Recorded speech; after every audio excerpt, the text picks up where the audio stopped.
Du légitimisme à la légitimité, par Guy Auger, 1975. La légitimité ou la clé du problème politique, par Guy Auger, 22 juin 2019. Ainsi parle Guy Auger. L'entente sur l'essence même de la légitimité est la clé du problème politique, et pas seulement du problème monarchique. La légitimité traditionnelle est celle qui, scrutant l'ordre naturel, sait reconnaître sa relation au sacré et au divin, parce que la destinée des hommes ne s'arrête pas au rivage de l'histoire. La légitimité est à tous ceux qui la souhaitent servir, et elle exprime, mieux sans doute que monarchie, l'essence de l'institution royale, respectueuse de la transcendance, hantée sur le passé, ouverte sur les finalités du bien commun et respectueuse de l'ordre naturel. La rédaction. Grand 1. Introduction de Vive le Roi. Article de Guy Auger paru en janvier 1975 dans la revue La légitimité numéro 2. Avertissement, les titres notés VLR ont été ajoutés par la rédaction de Vive le Roi pour faciliter la lecture en ligne. Grand 2. La légitimité ou le mystère politique. Naguère appropriation des seuls royalistes, la légitimité a récemment ressurgi dans le vocabulaire de la science politique. On est passé du légitimisme, doctrine historique répudiée, à la légitimité, concept scientifique relativisé. En vérité, nous touchons par là au tréfonds du mystère politique, qui est celui des sources du pouvoir, du droit de commander et du devoir d'obéir.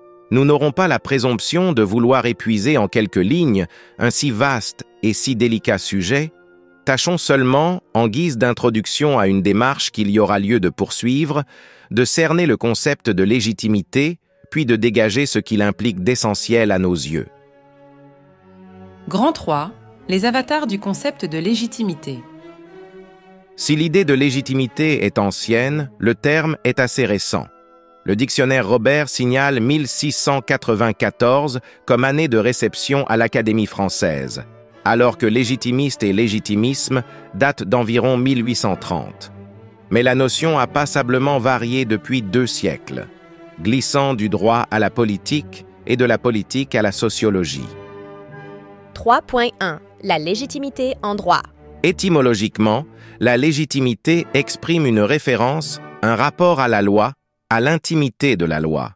Peut-être faut-il déjà y entrevoir une invite à distinguer l'esprit de la lettre.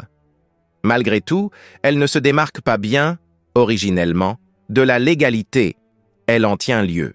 C'est ainsi que la légitime de notre ancien droit était cette portion de biens réservée par la loi à certains héritiers sur la part héréditaire qu'ils auraient eue en entier si le défunt n'en avait pas disposé autrement. Le mariage légitime est celui qui est conforme à la loi, et l'on parle de légitimité pour désigner le statut des enfants issus d'une telle union. De même, et par extension, la légitimité a signifié le statut de la couronne, les règles coutumières relatives, en France, à sa dévolution, la théorie statutaire, comme on l'appelait volontiers. Seulement, le mot « loi » est ambigu. Il peut viser la loi civile positive, ou encore la coutume, la loi naturelle, la loi divine.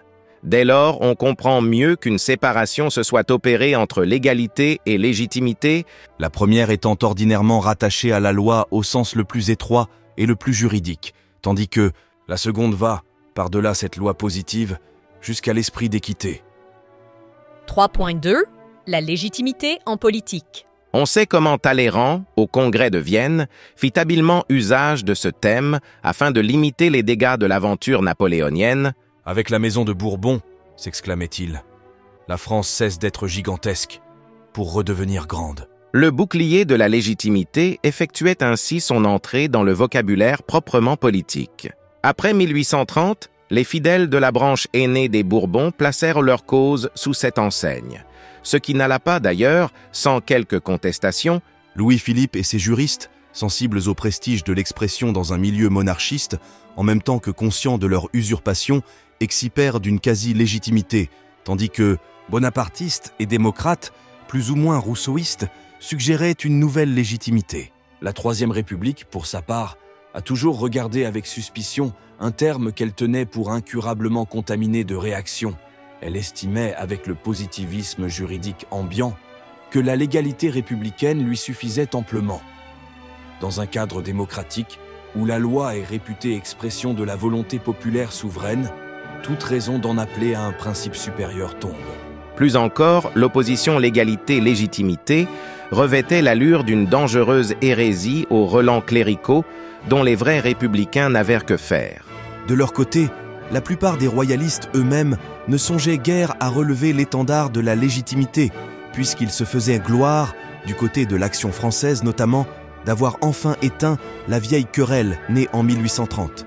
Pourtant, les événements plus encore que les hommes ont contribué, selon le mot de Pierre Boutan, à réveiller cette belle morte.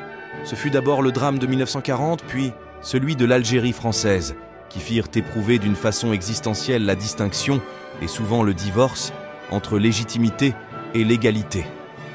Charles de Gaulle et Michel Debré en particulier, et aussi Jean-Marie Bastien-Thierry les attaquant au cœur, n'ont pas hésité à invoquer la légitimité.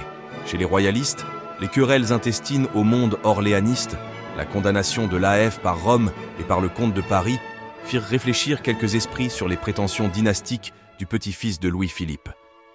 Sauvons l'héritage contre l'héritier, se laissera même aller jusqu'à dire Maurras. Note, la condamnation romaine a été levée par Pie XII, mais jamais celle du comte de Paris. Du coup, le petit noyau des irréductibles, ces légitimistes de l'Uchronie comme on a pu les appeler, retrouvaient une raison d'être. Le procès sommaire, mené dédaigneusement contre eux sans appel, n'était-il pas à reprendre? 3.3 La légitimité en sociologie. Ajoutons qu'entre-temps, les sociologues avaient redécouvert le mot et la chose, sauf à en transformer l'acception dans un sens très relativiste, la conception weberienne de la légitimité. Ainsi, Max Weber, célèbre doctrinaire allemand du début de ce siècle, l'un des inspirateurs de la Constitution de Weimar, mit-il au point, dans le cadre de sa sociologie compréhensive d'inspiration néo-kantienne, la théorie des types idéaux où la légitimité trouvait place. Par sa méthode, Weber dégageait 3 formes pures de légitimité. La légitimité traditionnelle, la légitimité rationnelle et la légitimité charismatique. Louis XIV, le système parlementaire et Napoléon en seraient des incarnations respectives, plus ou moins approximatives, il est vrai, puisque les types idéaux n'existent jamais dans leur perfection rationnelle. Cette conception, identifiant en définitive autorité et légitimité, n'importe quel système de gouvernement devient légitime dès lors qu'il est considéré tel par ceux qui se trouvent sous sa juridiction. Note, les études de Max Weber ne sont que très incomplètement traduites en français. Sur le point qui nous intéresse ici, voir les exposés de Natalio Botana, La légitimité, problème politique, Buenos Aires, 1968, qui est, en fait, une thèse de l'Université de Louvain et de Julien Freund, Sociologie de Max Weber, Paris, 1966. La conception de Guglielmo Ferrero de la légitimité. L'historien italien Guglielmo Ferrero est venu à son tour préciser la conception d'une légitimité relativisée. Pour lui, la légitimité est une sorte de thérapeutique humaine magique, capable d'exorciser la peur mystérieuse et réciproque qui caractérise toujours les rapports entre gouvernants et gouvernés. Elle est ce génie invisible de la cité qui enchaîne l'esprit révolutionnaire. Note, confère G. Ferrero au pouvoir, Les génies invisibles de la cité, Paris, 1945, page 22. Ce livre, fort intéressant, synthétise de nombreuses études de l'auteur sur ce problème. Contre Maurras, qu'il réfute nommément, Ferrero refuse d'identifier légitimité avec efficacité, ce qui serait confondre, explique-t-il, une constante et une variable. La légitimité ne doit pas être vérifiée par son utilité et son efficacité.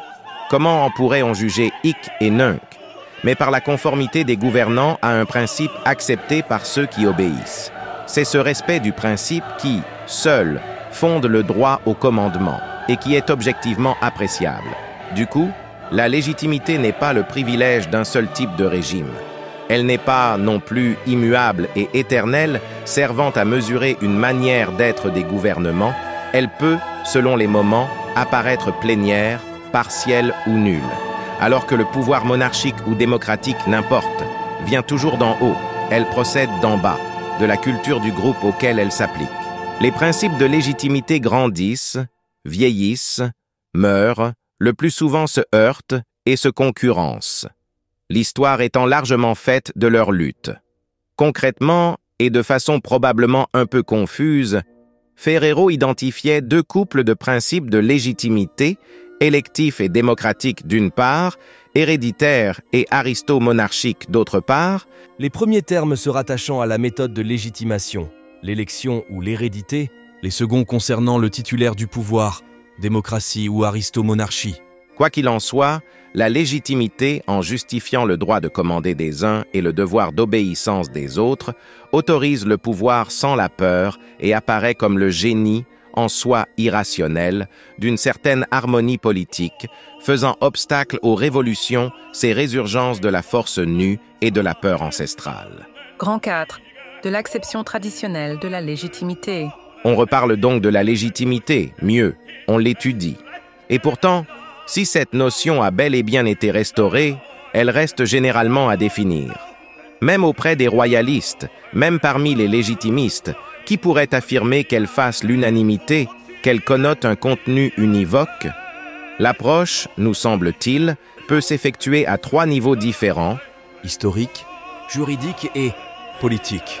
Note, outre les titres précités, on pourra consulter l'idée de légitimité, Annales de philosophie politique, Paris, 1967, numéro 7, les développements du professeur Georges Burdeau dans son traité de sciences politiques, récemment réédité, des études de René Gilloin, Aristarchie, Genève, 1946, de Louis Saleron, Le fondement du pouvoir dans l'entreprise, Paris, 1965, de Pierre Boutang, qui suivit avec attention le réveil du terme chez les gaullistes dans sa nation française, etc.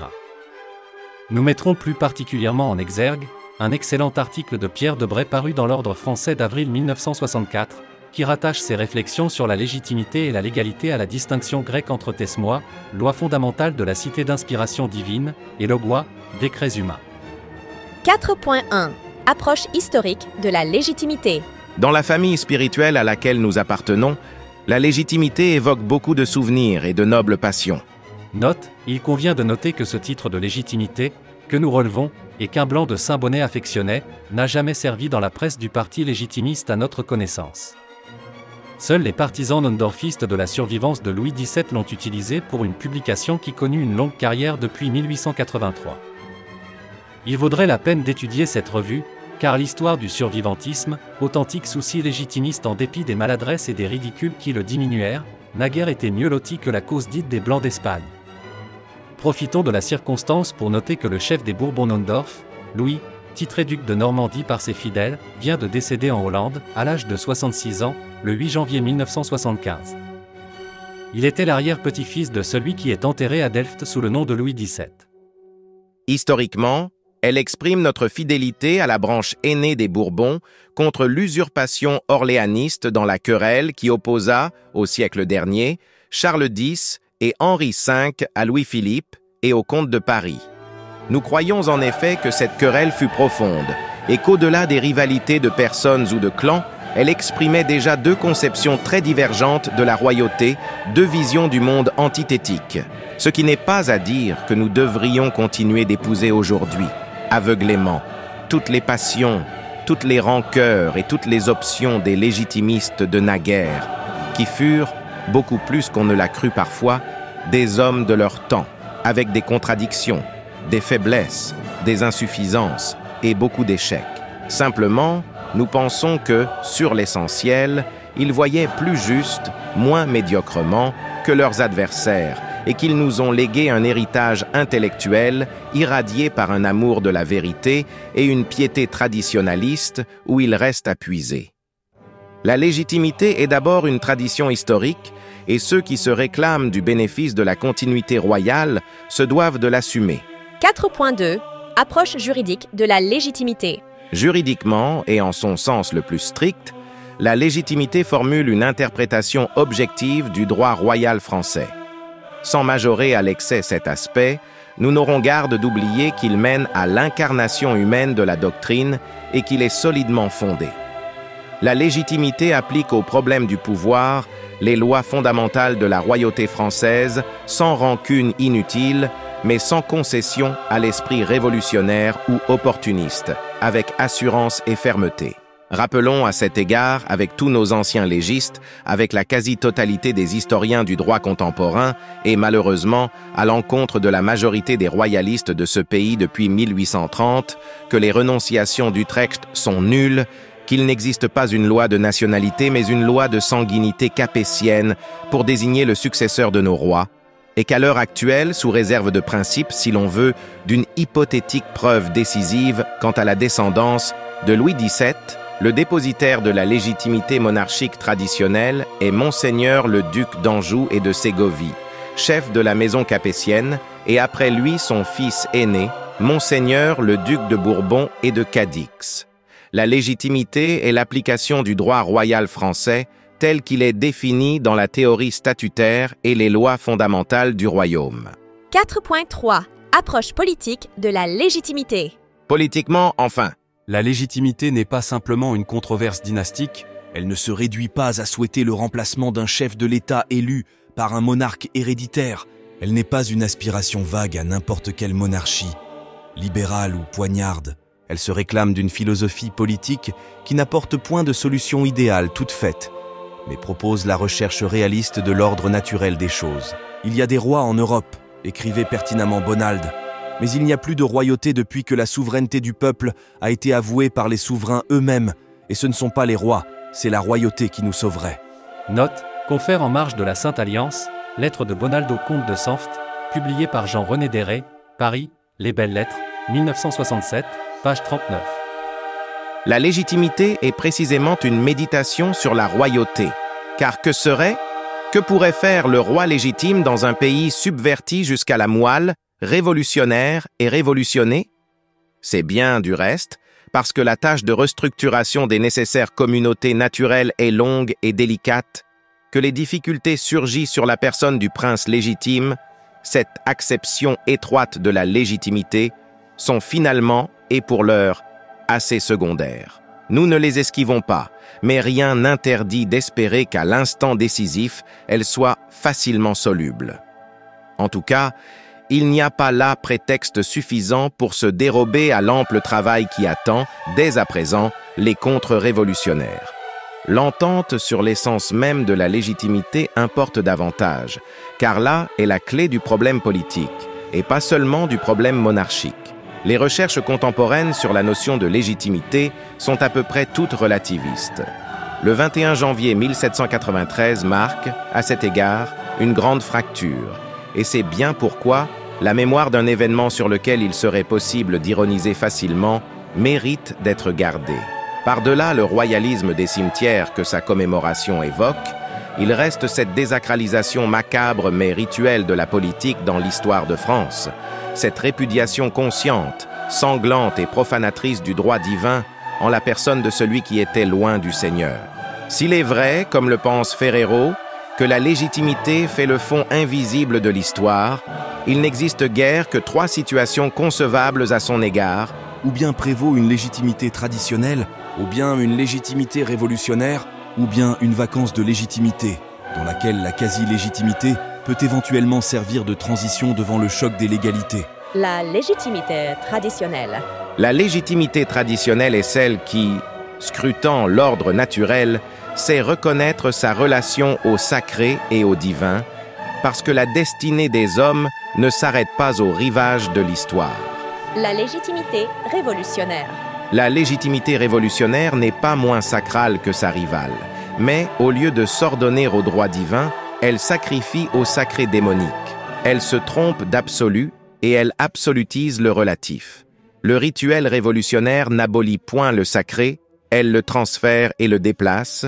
Jules Monroe l'a souligné à bon droit, et des religions séculières telles que le marxisme ou le nazisme illustrent ce phénomène de façon exemplaire. Seul le libéralisme rationaliste et sceptique répudie toute forme de sacré au nom de la séparation de la politique et du sacré. Il croit pouvoir tout relativiser et se satisfaire de l'utilitarisme, ce qui mène au règne de Machiavel. En réalité, il laisse le champ libre aux phases ultérieures du processus révolutionnaire, dont il est une première étape, et reste désarmé devant les nouvelles légitimités qui ressortissent au sacré démonique. Le compromis de la quasi-légitimité. Le compromis de la quasi-légitimité, que l'orléanisme a incarné dans un moment de notre histoire, et qu'il a encore vocation à proposer, n'est pas convaincant, même s'il n'est pas nécessairement ignoble ou vulgaire, comme des excès polémiques ont pu le faire dire. Il n'est qu'une transition que l'on abandonne sans regret une fois son rôle épuisé. En soi, il n'offre aucune solution. Et, de surcroît, son rôle circonstanciel est aujourd'hui achevé. Note, voir Jules Monroe, Sociologie du communisme, 2e édition, Paris, Gallimard, 1963, page 279, 370 et suivante. Conclusion. Le sacré existe objectivement, mais il est ambigu. L'âme française est actuellement sollicitée par tous les despotismes des religions séculières et par le vide du scepticisme. Il importe de lui rappeler qu'en face des légitimités révolutionnaires, inhumaines et démoniques, la légitimité traditionnelle seule s'ouvre à la lumière du salut. Cette légitimité n'appartient à personne en propre, pas même aux princes qui peuvent la trahir, mais elle est à tous ceux qui la souhaitent servir. Et elle exprime, mieux sans doute que monarchie, l'essence de l'institution royale, respectueuse de la transcendance, hantée sur le passé, ouverte sur les finalités du bien commun et respectueuse de l'ordre naturel. Si vous souhaitez faire une action pour nous soutenir, je vous invite à vous abonner à la chaîne pour ne pas manquer la prochaine sortie. Aimez et commentez la vidéo, partagez-la et soyez un média de notre message. La fleur de lys refleurira, dans les cœurs elle s'ouvrira. Pour que vivent nos provinces, pays de France, vive Dieu et vive le roi, nos espérances.